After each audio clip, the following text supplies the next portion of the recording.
Okay, so I hope you can see this first off. For some reason, this was the best way I could figure to do this.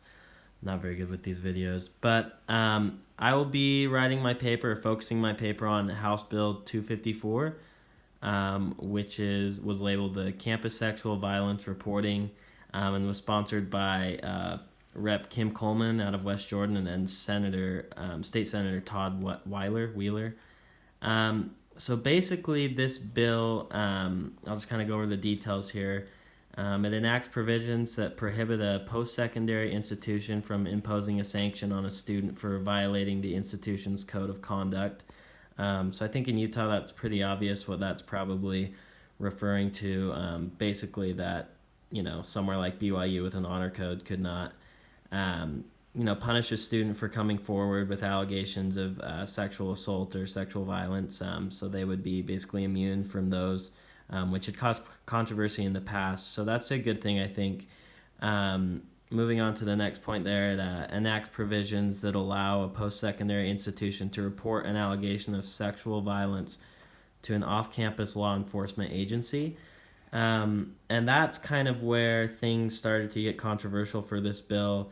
And where I'll focus a lot of my paper on, just because I wrote down here over 50 advocate groups, including the Utah Coalition Against Sexual Assault, Safe Campus LLC, National Women's Law Center, and RAIN, which is the Rape, Abuse, and Incest National Network. They all came out in opposition to this bill because they felt that it violated the privacy and basically the rights of a victim of sexual assault, and kind of just took the ball out of the control out of their hands. A lot of people have different situations and different circumstances that lead them not to report, or have reasons that they don't want to report their experiences with sexual violence, and basically these coalitions' point and the opposition to this was that it was taking that privacy and that right to privacy away from victims. And that's where I'll kind of focus a lot of my paper,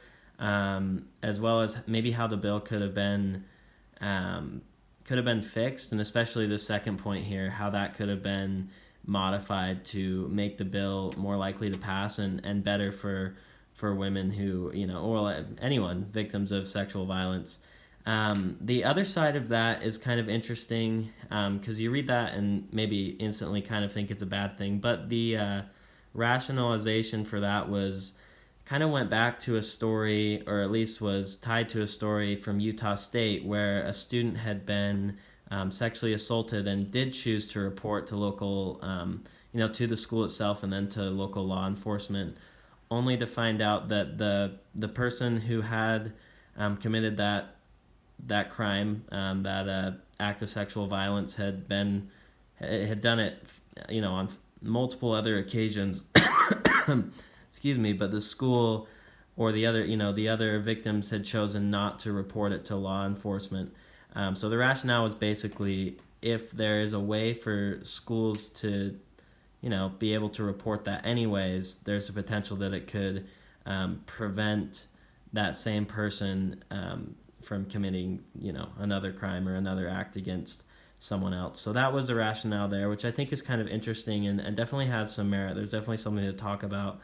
And then finally, it enacts other provisions related to the duties of a post-secondary institution in circumstances related to an allegation of sexual violence. So basically sets up better processes and guidelines for post-secondary institutions to follow, which I think is a good thing, especially because of how prevalent of an issue this has become. I think schools need more, set in stone processes and steps to follow to when this sort of thing does happen.